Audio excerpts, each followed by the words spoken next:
تلواروں کو اس کے خون سے رنگیں. یہ ایسے ہی مرنے والا ہے جس بیمار زین العابدین کو بیمار سمجھ کر چھوڑ دیا گیا. آج تک جتنے سادات ہمارے درمیان موجود ہیں اسی زین العابدین کے سلسلے سے آئے ہوئے ہیں. تو اللہ تعالیٰ اہل بیت کو اس طرح آگے بڑھایا. اور ایک نقل میں نے آپ کے سامنے پیش کی, حدیث کو آپ نے سامنے پیش کیا, نقل کیا, جس میں اللہ تعالیٰ کے رسول صلی اللہ علیہ وسلم نے فرمایا کیف تہلک امۃ انا فی اولھا. اور ایک ظلم ہم پر دیکھیے, وہ لوگ جو مہدویت پر اعتراض کرتے ہیں تو اس حدیث کو بھی کوٹ کرتے ہیں اور کہتے ہیں کہ یہ حدیث موضوع ہے, یہ حدیث نعوذ باللہ ضعیف ہے, یہ حدیث مسلم میں نہیں آئی ہے, اس حدیث کو بخاری علیہ الرحمہ نے نہیں لکھا. بہت مختلف انداز سے اس حدیث کو کمزور بنانے کی کوشش کرتے ہیں اور حدیث کو پیش بھی کرتے ہیں تو غلط انداز میں. حدیث کے صحیح الفاظ یہ ہیں کیف تہلک امۃ, کیسے ہلاک ہوگی وہ امت, وہ کا اشارہ ہے. کیوں؟ اللہ تعالیٰ کے رسول حدیث میں زمانے کا اشارہ کرتے ہوئے خود کو بھی پیش کر رہے ہیں. ایسا ہو نہیں سکتا کہ یہ کہتے اور غیر مہدوی علماء جو مہدویوں پر اعتراض کرتے ہوئے اس حدیث کو کوٹ کرتے ہیں تو الفاظ کہتے ہیں کیف تہلک امۃ. امتی اور امتن میں بڑا فرق ہے. الفاظ رسول کو بدلنے کا کسی کو حق نہیں. اور یہ وہ حضرات ہیں جو مہدویت کے دلائل کو جھٹلانے کے لیے جس حدیث کا سہارا لیتے ہیں, کم از کم اس حدیث کو انصاف سے پڑھنے کی کوشش کرو. تو اس حدیث میں کہا گیا کہ والمہدی من اہل بیتی فی وسطہا, وہ امت کیسے ہلاک ہوگی جس کے ابتدا میں میں ہوں. وعیسی ابن مریم فی آخرہا, اور عیسیٰ ابن مریم جو امت کے اختتام میں آئیں گے. والمہدی من اہل بیتی فی وسطہا, اور مہدی میری اہل بیت سے امت کے درمیانی حصے میں آئیں گے اور یہ تینوں کے تینوں امت کو ہلاکت سے بچائیں گے. تو معلوم یہ ہوا کہ مہدی بھی جو آئیں گے وہ اہل بیت سے منسلک ہو کر آئیں گے. تو نیا دین کی رہنمائی کے لیے ایک باہر والا کوئی ہی نہیں آیا. اور قابل غور بات یہ بھی ہے کہ ہر وہ انسان جو سمجھتا ہے کہ میں سعادات ہوں, آج معمولی بات ہو گئی ہے, کوئی اپنے نام کو مشہور کرنا چاہتا ہے تو ہے کسی خاندان کا سید منسلک کرتا ہے, یہ بھی گناہ عظیم ہے. رسول اللہ صلی اللہ علیہ وسلم کی ایک حدیث آئی ہے جس کے معنی میں سرسری انداز میں آپ کے سامنے پیش کروں گا اور یہ بتا دینا چاہتا ہوں کہ حدیث کے الفاظ صاف بتاتے ہیں. عورتوں کی مجلس ہے, عورتیں بھی موجود ہیں, میں اس کے کھلے الفاظ آپ کے سامنے رکھ نہیں سکتا. اتنا مبہم طور سے آپ کے سامنے رکھ دوں کہ رسول اللہ صلی اللہ علیہ وسلم نے فرمایا کہ برائی ہے ان لوگوں کے لیے جو اپنے نسب کو بدلنے کی کوشش کرتے ہیں. ہیں تو ہیں, سب آدم کی اولاد ہیں, اتنا تصور رکھ کر چلو. اور اگر کوئی یہ سمجھے کہ میں سعادات سے ہوں, میں اہل بیت سے ہوں اور میں کچھ بھی کروں گا تو یہ بھی جائز نہیں. کیوں؟ ایک اور بات میں بات نکل رہی ہے, ایک اور بات میں بات نکل رہی ہے. سعادات کا احترام واجب الحمدللہ, اور یہ بات قبول کرنی چاہیے کہ سعادات کے احترام کے بغیر آپ فیضان رسالت کو حاصل نہیں کر سکتے. لیکن کب؟ وہ سعادات, وہ اہل بیت جو مانوس رسول کا خیال رکھیں, دین اسلام کے احترام کو بجا لائیں. ایسا ہو نہیں سکتا. اور ایک خاص بات یہ ہے کہ بے فضل خدا سید ہونا اور جتا لینا علیحدہ علیحدہ باتیں ہیں, یاد رکھیے. ورنہ رسول اللہ صلی اللہ علیہ وسلم اپنی دختر خاص کو یہ نہ کہتے کہ فاطمہ اس گمان میں نہ رہنا کہ تو خاتم النبیین محمد کی بیٹی ہے, ایملی عمل کر, ایملی عمل کر. 3 بار روایت بتاتی ہے حدیث میں کہ عمل کی تاکید کرتی ہیں, کیونکہ قبر یہ نہیں پوچھے گی کہ تو اولاد رسول ہے یا اولاد احمد ہے. قبر محض یہ پوچھے گی کہ تو اعمال کیا لائی ہے, تو ایمان اور اعتقاد کس حالت میں لائی ہے. تو معلوم یہ ہوا جتانے سے کوئی سعادت بھی نہیں ہوتا. ہاں اگر سعادات میں ہم آئے ہیں, اچھے خاندانوں میں بھی ہم پیدا ہو رہے ہیں, تو ہم کو یہ سعادت اللہ نے بخشی ہے اور ہم کو کوشش اس بات کی کرنی چاہیے کہ ہم اس سانچے میں برابر اترنے کی کوشش کریں, بجائے اس کے کہ ہم اتراتے پھریں. قرآن میں جس آیت کو میں نے آپ کے سامنے پڑھنے کی کوشش کی، اللہ تعالیٰ کے رسول صلی اللہ علیہ وسلم سے خطاب ہے۔ قرآن میں اللہ تعالیٰ فرما رہا ہے، کیا فرما رہا ہے؟ وقرنا، آپ صلی اللہ علیہ وسلم اپنے گھر والوں سے کہہ دیجئے، اشارہ بیویوں کی طرف اور اعلان ہمارے لیے ہوتا ہے۔ بیویوں کی طرف اشارہ صلی اللہ علیہ وسلم کو اللہ تعالیٰ نے فرمایا، آپ کہہ دیجئے بیویوں سے وقرنا فی بیوتکنا، اپنے گھروں میں ٹکی رہیں، ولا تبرجنا، اور یہ سج دھج کر پھرا مت کریں، تبرج الجاہلیت الاولی، اس طرح کے جیسے قدیم زمانے جاہلیت میں لوگ بن سور کر پھرتے تھے۔ پھر قرآن میں آگے الفاظ اللہ تعالیٰ فرماتا ہے کہ اللہ کی اطاعت، نمازوں کو قائم کرو، زکاتوں کو دیا کرو، اللہ اور اس کے رسول کی اتباع کرو۔ اور اللہ تعالیٰ اس کے بعد کے جملے میں جو اللہ تعالیٰ نے اشارہ دیا ہے وہ آپ غور کیجئے گا۔ اللہ یہ چاہتا ہے کہ تم ایسے اعمال کرو کہ اللہ تعالیٰ تمہیں پاک اور مطہر کر دے، اور اللہ چاہتا ہے کہ اہل بیت کو اللہ پاک دامنی کے ساتھ دیکھے۔ تو معلوم یہ ہوا اہل بیت کا بہت اونچا مقام ہے۔ اور کون اہل بیت؟ اہل بیت میں نے کہا اہل خانہ پیغمبراں۔ اب ایک بات دیکھیے، نوح علیہ السلام کو قرآن میں اللہ تعالیٰ نے تنبیہ کی ہے، قرآن میں تنبیہ کی ہے، جبکہ کشتی غرق ہو رہی تھی، کشتی نوح غرق ہو رہی تھی، نوح اللہ سے دعا کر رہے ہیں کہ ربنا، اے میرے اللہ، ایسا طوفان وبا فرما کہ یہ کافر بھی باقی نہ رہے، کفر کا شیبہ بھی باقی نہ رہے۔ اور اللہ دیکھ رہا ہے کہ نوح کے بیٹے خود کفر میں جکڑے ہوئے ہیں، ڈوب رہے ہیں، نوح بچانے کی کوشش میں لگے ہیں۔ جب بیٹا غرق ہونے لگا تو مفسرین کہتے ہیں کہ بعض مفسرین کہتے ہیں کہ یہ دعا بیٹا غرق ہونے کے بعد ہوئی تو پیغمبر نوح نے کہا اے اللہ یہ میری اہل بیت ہے، اس کو بچا لے۔ تو کہا گیا کہ نوح تیری اہل بیت وہ ہیں جو تیرے راستے پر ہیں۔ تو معلوم یہ ہوا کہ محض خاندان میں پیدا ہونے سے کوئی اہل بیت نہیں بنتے۔ کیوں؟ اہل بیت بننے کے لیے راستہ اختیار کرنا پڑتا ہے، ان کسوٹیوں پر اترنا پڑتا ہے، ورنہ رسول اللہ صلی اللہ علیہ وسلم یہ نہ کہتے کہ ایک روایت میں حضرت سلمان فارسی کو بھی آپ نے پیار سے کہا ہے کہ یہ بھی میرا اہل بیت ہے۔ حالانکہ مفسرین اور محدثین کہتے ہیں کہ سلمان فارسی کو محض محبت کی بنیاد پر کہا گیا، مفسرین اس کے ترجمے میں لکھ دیے ہیں، لیکن حقیقت یہ ہے کہ تعلق اگر گاڑا ہو، عقیدے کے ساتھ ہو، بنیاد ایمان پر ہو، تو ہم تمام اہل بیت، اگر اہل بیت میں بھی اگر میں ہوں اور راستے رسول پر نہیں ہوں تو میرے اہل بیت ہونا بیکار، اور اللہ تعالیٰ برابر انصاف کے ساتھ کام کرے گا۔ تو معلوم یہ ہوا کہ خواتین کا بڑا مقام ہے، ان کو چاہیے کہ اگر سعادات گھرانے میں ہیں تو اپنی آبرو، اپنی ناموس اور اپنے خاندان کا، اپنے خون کا خیال رکھیں۔ اور اگر مرد حضرات یہ اپنے نام کے ساتھ سید اور فلاں فلاں لکھتے ہیں تو ہم کو نام لکھنے سے پہلے کوشش اس بات کی کرنی چاہیے کہ ہم اس سانچے میں پورا اتریں۔ ہمارے پاس طریقہ دیکھیے، مہدی موعود علیہ السلام نے کبھی اپنے فرزند کو سید محمود کے نام سے نہیں پکارا، آپ نے کہا بھائی محمود، اور مہدی موعود نے خود کو کیا کہا؟ بندہ۔ بندے کے معنی عربی زبان اٹھا کر دیکھو، بندے کے معنی غلام کیا آتے ہیں۔ ہمارے پاس کیا ہے؟ المفتقر اللہ، یعنی اللہ کی راہ میں فقیری لیا ہوا۔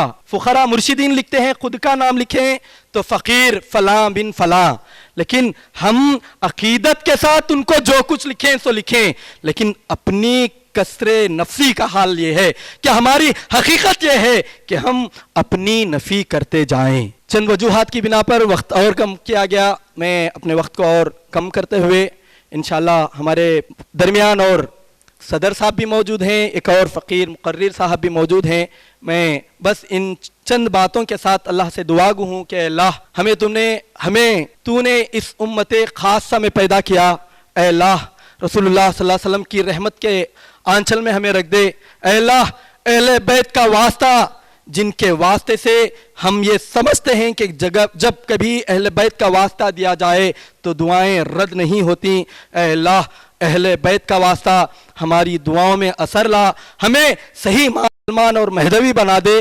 بس اتنی دعا کے ساتھ میں اپنی جگہ لیتا ہوں. وما علینا الا البلاغ وآخر الدعوانا ان الحمد للہ رب العالمین. اگلے مقرر فقیر سید یوسف میاں صاحب راسخ ہیں اور ان کا عنوان ہے رحمت للعالمین. عنوان پر نہ جائیں. رحمت العالمین ایک ایسا عنوان ہے کہ اس پر صبح تک بولا جا سکتا ہے. آپ مختصر وقت میں اپنی بات کو مکمل کر لیں. السلام علیکم ورحمۃ اللہ وبرکاتہ.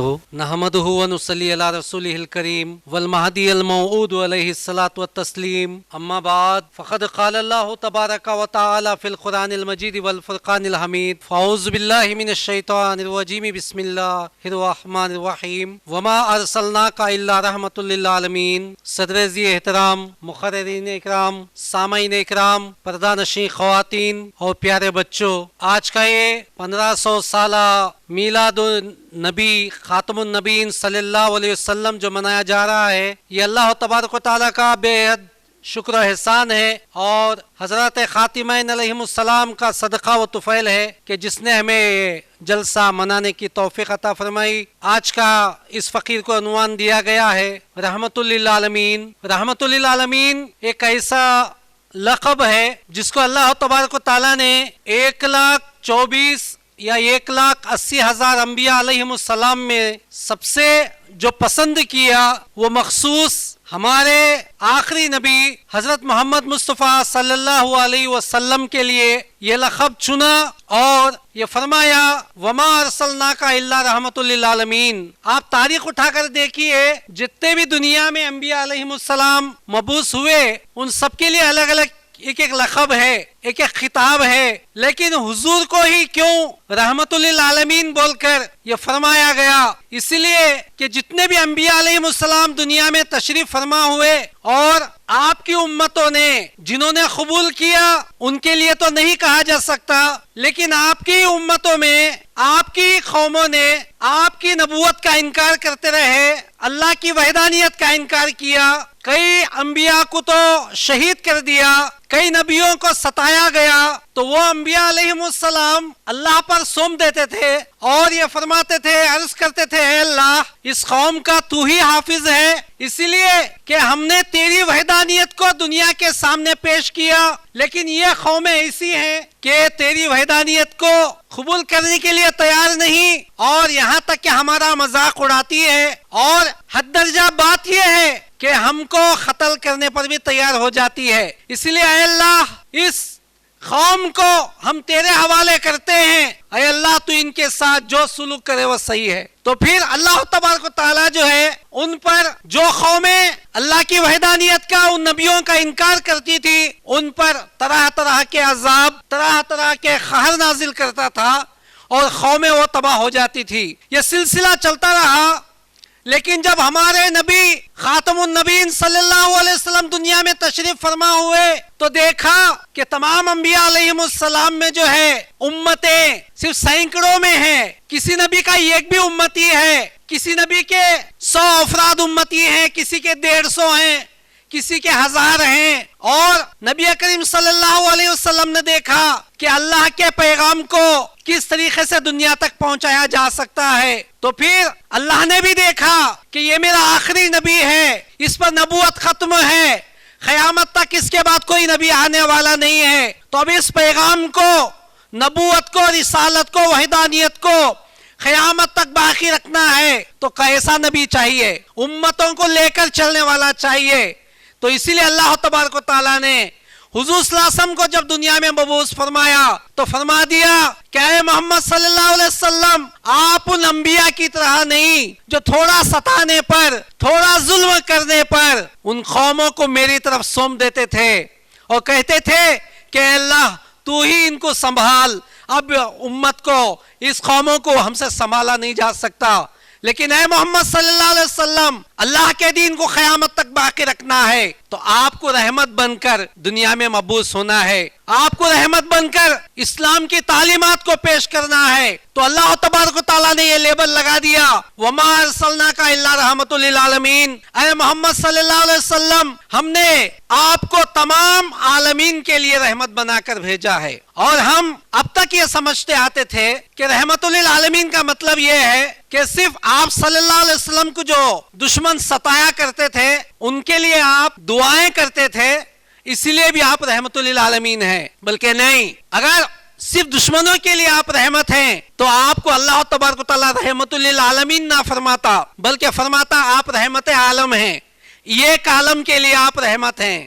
لیکن نہیں، اللہ تعالیٰ فرما رہا ہے رحمت للعالمین، یعنی تمام عالموں کے لیے رحمت۔ تمام عالم مطلب پوری کائنات میں اللہ تبارک و تعالیٰ نے 18,000 مخلوقات پیدا فرمائے ہیں، 18,000 عالم پیدا فرمائے ہیں۔ تو حضور نبی کریم صلی اللہ علیہ وسلم ایک عالم کے لیے نہیں بلکہ 18,000 عالموں کے لیے آپ رحمت بن کر آئے۔ آپ صلی اللہ علیہ وسلم کی زندگی کو کس نے نہیں پڑھا؟ سب نے پڑھا ہے۔ حضور صلی اللہ علیہ وسلم 40 سال کے بعد میں اپنی نبوت کا اعلان فرمایا کہ میں اللہ کی طرف سے نبی بن کر آیا ہوں۔ اس کے بعد آپ نے کلمہ شہادت پڑھایا کہ پڑھو لا الہ الا اللہ محمد رسول اللہ، اور فرمایا کہ پڑھو اشہد ان لا الہ الا اللہ وحدہ لا شریک لہ واشہد ان محمد عبدہ ورسولہ۔ یہ کلمہ کب پڑھوایا آپ نے؟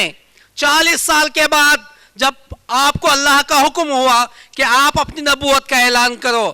لیکن ان 40 سال پہلے آپ صلی اللہ علیہ وسلم نے اپنے اخلاق کا کلمہ پڑھایا، سب سے پہلے اپنی صداقت کا کلمہ پڑھایا، لوگوں کے دلوں میں یہ بات بٹھائی کہ میں جو 40 سال کے بعد آپ پر نبوت کا اعلان کرنے والا ہوں، سب سے پہلے آپ میری صداقت کو پہچانیے، میرے اخلاق کو پہچانیے۔ تمام اہل مکہ کے دلوں کے اندر حضور صلی اللہ علیہ وسلم نے اخلاق کی مہر بٹھا دی، سچائی کے دامن کو تھامنے کا طریقہ بتلا دیا۔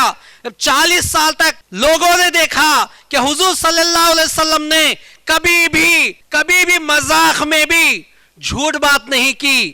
اس کے بعد جب 40 سال پورے ہوئے، نبوت کا اعلان فرمایا، تو آپ نے سب سے پہلی بات یہ پوچھی لوگوں سے کہ کیا کبھی آپ نے 40 سال میں مجھے جھوٹ بولتے ہوئے سنا ہے یا دیکھا ہے؟ تو لوگوں نے کہا کہ نہیں۔ تو آج میں یہ دعویٰ پیش کر رہا ہوں کہ یہ میری صداقت کا اعلان ہے کہ میں نبی ہوں اور اللہ ایک ہے، اللہ کی وحدانیت اور میری رسالت کو تسلیم کرو۔ تو سب سے پہلے آپ نے اخلاق کا کلمہ پڑھایا، پھر اس کے بعد میں وحدانیت کا، پھر رسالت کا کلمہ پڑھایا۔ تو لوگوں کے جوق در جوق، شوق کے ساتھ، محبت کے ساتھ آ کر اسلام کو قبول کرنا، یہ کیا ہے؟ آپ کی رحمت ہے۔ آپ نے ہمیشہ دشمنوں کے ساتھ اچھا سلوک کیا۔ ابو جہل جو ساری زندگی حضور نبی کریم صلی اللہ علیہ وسلم سے نفرت کرتا تھا، ہمیشہ ایک نیا طریقہ حضور صلی اللہ علیہ وسلم کو ثم نعوذ من ذالک مارنے کا طریقہ اختیار کرتا تھا۔ ایک مرتبہ کا واقعہ ہے، اس نے بہت سارے پلان کیے کہ حضور صلی اللہ علیہ وسلم کو کسی طرح دنیا سے رخصت کر دیا جائے۔ تو اس نے ایک بڑا سا گڑھا کھودا، گڑھا کھودنے کے بعد اس پر گھاس پھوس وغیرہ بچھا دیا اور اپنے ساتھیوں سے کہا کہ جاؤ حضور سے کہو کہ ابو جہل بیمار ہو گیا ہے، کیونکہ وہ رحمت للعالمین ہے تو کافر، ہے تو دشمن، لیکن اس کو اتنا ایمان ہے کہ حضور رحمت للعالمین ہے، یہ بھی یقین ہے۔ بولے کہ جب وہ میری بیماری کا سنیں گے تو وہ دوڑتے ہوئے آئیں گے، اور جب دوڑتے ہوئے آئیں گے تو یہ جو گڑھے پر گھاس پھوس رکھی ہے اس پر قدم رکھیں گے اور گڑھے میں گر جائیں گے۔ یہ اس کا منشا تھا، اور اس نے ساتھی کو بیچ دیا، اور گھر کے سامنے جو اس نے گڑھا کھودا تھا اور وہ کھاٹ پہ لیٹ گیا بیماری کا بہانہ کر کے، اور دیکھا کہ حضور صلی اللہ علیہ وسلم تشریف لا رہے ہیں، تو سمجھ گیا کہ اب وہ نزدیک آ رہے ہیں۔ تو آنکھیں تھوڑی تھوڑی کھول کے دیکھ رہا تھا کہ اب حضور نزدیک آئیں گے اور قدم جائے گا گڑھے میں اور خود گر جائیں گے۔ تو یہ دیکھ ہی رہا تھا، حضور صلی اللہ علیہ وسلم گڑھے سے قریب آ گئے، ایک قدم رکھنا باقی تھا۔ اللہ تبارک و تعالیٰ جانتا تھا کہ میرا نبی رحمت ہے، تو جبرائیل علیہ السلام کو بھیجا اور فرمایا اے جبرائیل کہہ دو کہ آگے گڑھا ہے۔ یہ ابو جہل کی سازش ہے آپ کو گڑھے میں گرانے کی، آپ فوراً واپس پلٹ جائیے۔ تو ابو جہل دیکھ رہا تھا کہ حضور صلی اللہ علیہ وسلم اب ایک قدم آگے بڑھائیں گے، لیکن جبرائیل علیہ السلام کے کہنے پر آپ واپس پلٹ جاتے ہیں۔ تو گھبراہٹ میں ابو جہل دیکھتا ہے کہ میرے سازش فیل ہو گئی، دوڑتا ہوا جاتا ہے حضور کو بلانے کے لیے اور فوراً وہی گڑھے میں گر جاتا ہے. جو گڑھا حضور کو گرانے کے لیے کھود آتا وہی گڑھے میں وہ خود گر جاتا ہے اور زخمی ہو جاتا ہے اور پھر پکارتا کس کو ہے؟ اے محمد صلی اللہ علیہ وسلم آئیے آپ مجھے گڑھے میں سے باہر نکالیے. بتاؤ کوئی ایسے نبی کوئی ایسی شخص ہے جن کے لیے گڑھے میں گرانے کی سازش رچی ہو اور اللہ نے ان کو بچا لیا. لیکن وہی ابو جہل جب گڑھے میں گرتا ہے تو وہی ہاتھ تھامنے والے ہمارے نبی کریم صلی اللہ علیہ وسلم. یہ تو رہی انسان کے لیے عالم، انسان کے لیے رحمت. اسی طرح پرندوں کے لیے بھی آپ صلی اللہ علیہ وسلم رحمت تھے، جانوروں کے لیے بھی آپ رحمت تھے، جناتوں کے لیے بھی آپ رحمت تھے. انشاءاللہ تبارک و تعالی جب کبھی ایسا موقع ملے گا تو اس موضوع پر بات کی جائے گی. تو میں اللہ تبارک و تعالیٰ سے دعا کرتا ہوں کہ اللہ تو نے جس نبی کا صدقہ ہم کو عطا کیا ہے رحمت للعالمین، اے اللہ وہ رحمت ایمان کی صورت میں ہم کو قیامت تک باقی رکھ اور آنے والی نسلوں تک جو ایک رحمت حضور صلی اللہ علیہ وسلم کے صدقے مہدویت کے صورت میں دی ہے، اے اللہ ہم سب کو مہدویت پر ثابت قدم رہنے کی توفیق عطا فرما. آمین ثم آمین یا رب العالمین وآخر دعوانا الحمدللہ رب العالمین. جناب سید یوسف میاں صاحب راسخ بڑے ہی اچھے عنوان پر بہت کچھ بولنے کا ارادہ لے کر کھڑے ہوئے. میری گزارش پر کہ اختصار سے کام لیں. بہت ہی مختصر انداز میں آپ نے رحمت للعالمین موضوع پر خطاب کیا. جزاک اللہ، آپ نے ہماری اس گزارش کو قبول کیا. ادب کی محفل ہے، پرنور محفل ہے. ذہنوں کو تازہ رکھنے کے لیے ایک نعت کا ہونا بہت ضروری ہے. میں جناب عالم خان صاحب سے گزارش کروں گا، اس وقت آپ جیسے نعت خان کی ضرورت ہے، آپ آئیے. عود کا فیضان نظر دیکھ رہے ہیں، ماؤد کا فیضان نظر دیکھ رہے ہیں، یعنی فرحاں کاز میں سفر دیکھ رہے ہیں، یعنی فرحاں کاز میں سفر دیکھ رہے ہیں، ماؤد کا فیضان نظر دیکھ رہے ہیں. ہر ایک دل ناشاد وہاں شاد ہوا ہے، اجڑا ہوا گلشن وہاں آباد ہوا ہے، مہدی کی دعاؤں کا اثر دیکھ رہے ہیں، ماؤد کا فیضان نظر دیکھ رہے ہیں. وابستہ ہے ہم فیض سے ماؤد کے ہر دم، کیا ہم کو ستائیں گے زمانے کے بھلا غم، ہر رات ڈھلی اور سحر دیکھ رہے ہیں، ماؤد کا فیضان نظر دیکھ رہے ہیں. روزے پہ جو مہدی کے گیا پا لیا رب کو، دیکھے تو ذرا کوئی اس شان طلب کو،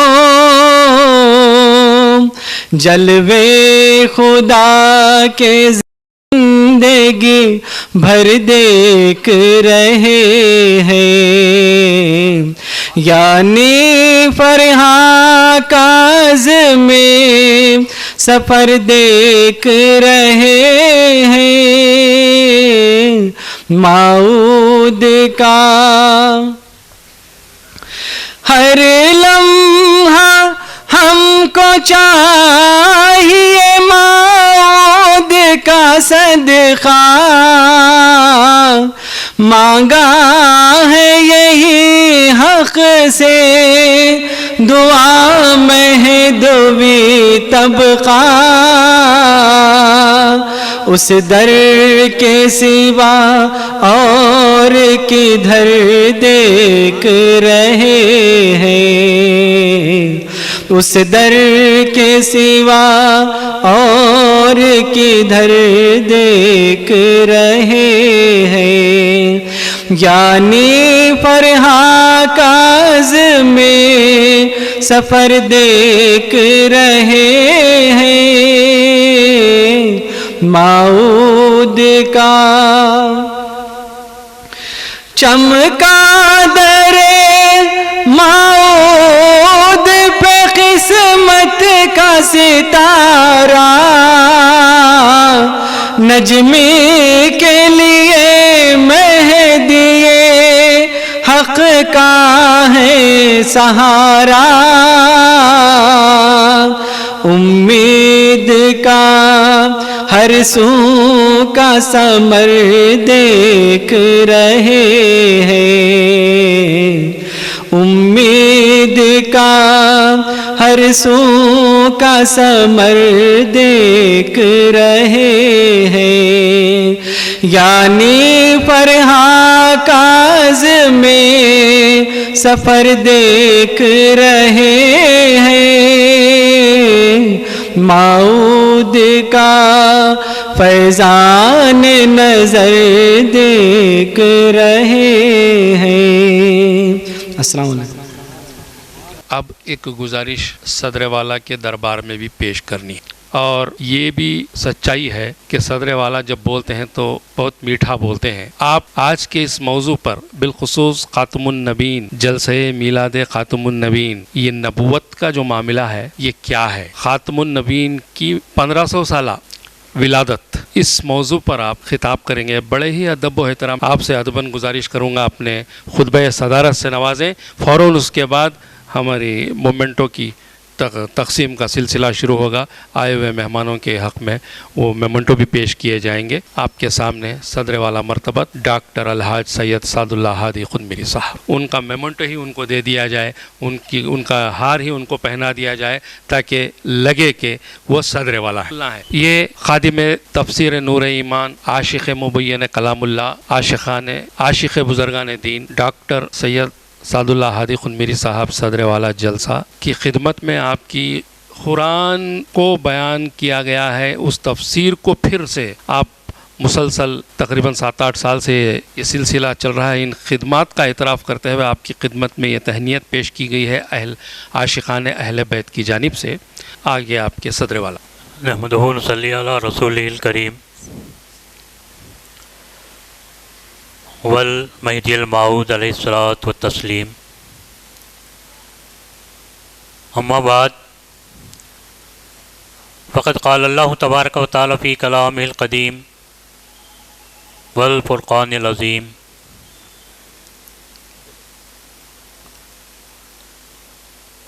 اطیعوا اللہ و اطیعوا الرسول.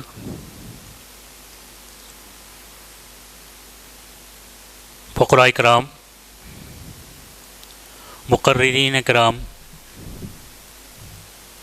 حاضرین مجلس، پردہ نشین، عزت مآب خواتین اور پیارے بچوں، آج کی یہ مجلس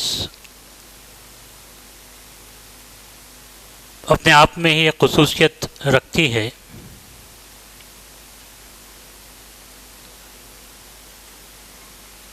کیونکہ خاتم النبین صلی اللہ علیہ وسلم کی شان اقدس میں اس مجلس کا انعقاد ہوا.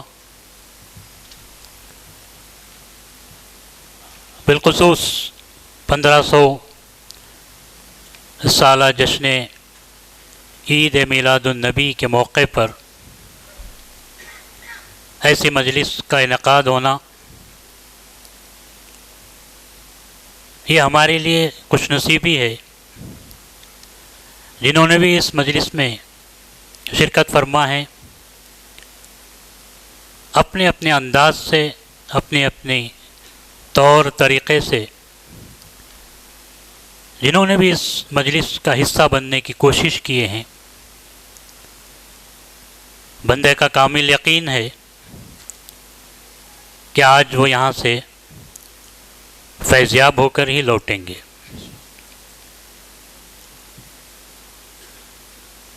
بہت ہی مختصر لیکن تین تقاریر کے تین پہلوؤں کو آپ نے سنا۔ آج کچھ بھی تبصرہ کرنے کی گنجائش نہیں ہے، میں سیدھے ایک بات آپ کے سامنے رکھنا چاہتا ہوں، وہ یہ ہے کہ سب سے پہلے اللہ تبارک و تعالیٰ کو پہچاننے کی کوشش کریں۔ اللہ نے اپنی وحدانیت کے لیے، اپنی شناخت کے لیے کئی معجزات پیش کیے ہیں، ہمارے سامنے موجود ہیں، لیکن دیکھ کر بھی انجان بن جانا، سن کر بھی ان سنی کر دینا، یہ ان نادانوں کی بات ہے۔ جب آپ غور کریں گے، یہ ایک گائے کا بچھڑا جو ابھی ابھی اس دنیا میں آیا ہے، لڑکھڑاتا ہوا زمین پر اپنے قدم رکھنے کی کوشش کرتا ہے، لیکن جیسے ہی اس نے چار پیر اس زمین پر اس نے گاڑنا شروع کر دیتا ہے، اس کا پہلا رخ ہوتا ہے ماں کی تھنوں کے پاس، وہ دوڑ کر چلا جاتا ہے۔ لیکن کبھی کسی نے غور نہیں کیے کہ اس کی غذا ماں کے پاس اس جگہ میں ہی ہے، یہ کس نے سکھایا؟ بچہ انسان کا بچہ ہے، جب اس کو کوئی تکلیف ہوتی ہے تو وہ بے ساختہ روتا ہے۔ میں پوچھتا ہوں، یہ رونا کس نے سکھایا؟ اس کو کس نے سکھایا کہ تو زمانے کو بتا دے کہ تو تکلیف میں ہے؟ اس کو کس نے سکھایا تو بتا دے کہ تجھے کچھ ضرورت بھی ہے؟ اور جب اس کی ضرورت پوری اللہ کرا دیتا ہے، ضرورت پوری اس کی ہو جاتی ہے، تو آپ دیکھتے ہیں کہ بچہ مسکراتا ہے، آپ دیکھتے ہیں کہ اس کے لبوں پہ تبسم آ جاتی ہے۔ وہ کیا کہہ رہا ہے تو بے زبان، لیکن اپنی راحت کا، اپنے سکون کا وہ اعلان کر رہا ہے مسکراہٹ کے ذریعے۔ تو یہ کس نے سکھایا اس کو کہ تو اپنی خوشی کا اعلان کر دے؟ یہ سب اللہ تبارک و تعالی کا عظیم کارنامہ ہے۔ ایسے کئی مثالیں ہیں، لیکن ان چند باتوں کو آپ غور و فکر کریں، پھر دیکھیں کہ آپ کا ایمان اللہ پر کتنا مضبوط ہو جاتا ہے۔ اللہ نے کئی پیغمبر کو بھیجا، کئی کتابوں کو نازل کیا، صحیفے بھیجے، سب کچھ اللہ نے سکھایا۔ آدم علیہ السلام کو تو اللہ نے سب کچھ سکھا دیا جو وہ جانتے بھی نہیں تھے، اللہ نے ان کو سکھایا۔ تو جب ہم کو سب چیز معلوم ہو گئی، دنیا کیا ہے، آسمان کیا ہے، قرآن آ گیا، کتاب ہے، سب معلوم ہو گیا، تو پھر یہ نبوت کیا ہے؟ کیا ہمارے لیے اللہ کافی نہیں ہے؟ کیا ہمارے لیے قرآن شریف کافی نہیں ہے؟ اس کو سمجھانے کے لیے میں ایک دو تین مثالیں آپ کے سامنے رکھتا ہوں۔ سب سے پہلی چیز ہر انسان کو اللہ تبارک و تعالیٰ نے اعضائے رئیسہ کے ساتھ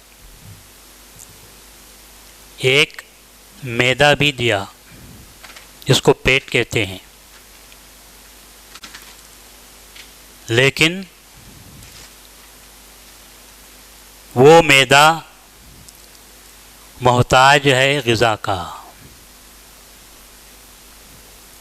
اللہ نے جسم دیا، تن دیا، کیا کافی نہیں ہے؟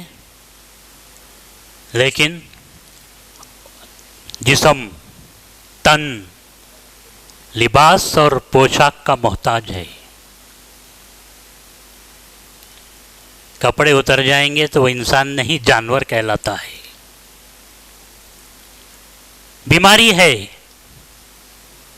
اس کے لیے علاج کی ضرورت پڑتی ہے، بیماری علاج کی محتاج ہوتی ہے، اور علاج کے لیے صرف دوا کام نہیں کرتی، علاج کے لیے دوا کے ساتھ دعا کی بھی ضرورت ہوتی ہے۔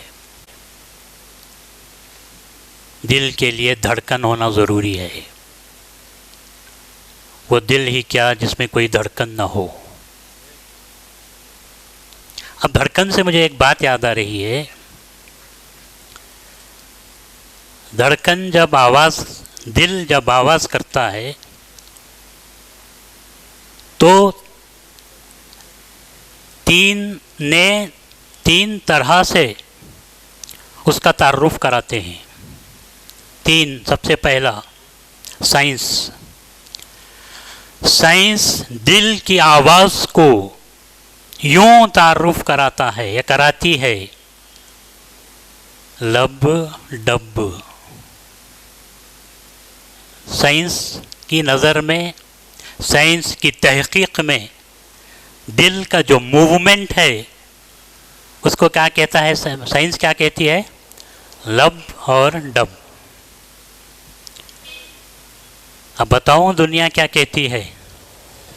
اگر یہ کہوں گا تو سارے کے سارے خوش ہو جائیں گے، تھوڑا سوئے ہوئے بھی جاگ جائیں گے۔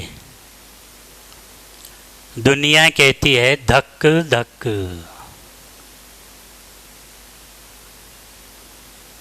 اب آیا دین کیا کہتا ہے؟ جب وہ سب اپنے اپنے اعتبار سے کہہ رہے ہیں تو دین کہتا ہے مجھے بھی تو اس کی آواز، اس کے موومنٹ کا مجھے بھی تو کچھ تعارف کرنا چاہیے۔ دین کہتا ہے رب رب۔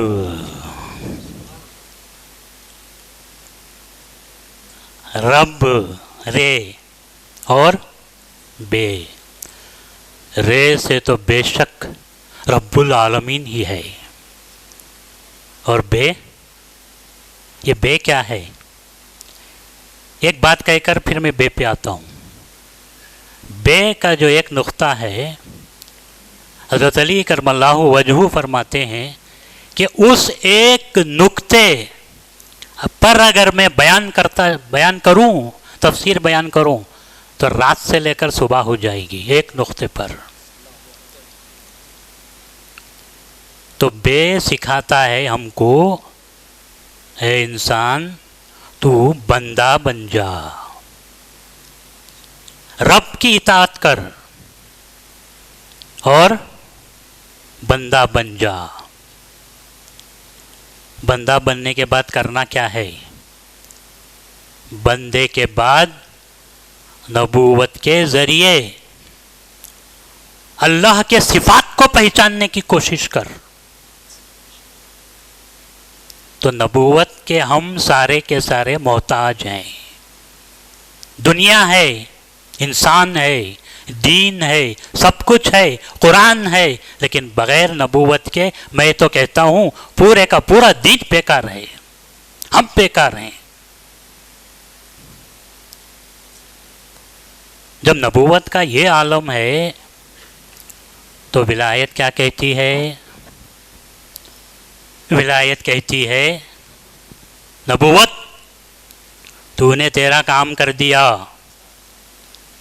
تو نے اللہ کی شناخت بتا دی، تو نے ان سب کو جوان کر دیا۔ ولایت کہتی ہے کب تک تم سیکھتے سکھاتے رہو گے؟ اب دیکھنے دکھانے کا معاملہ آ گیا ہے، اب تم دیکھنے کی کوشش کرو۔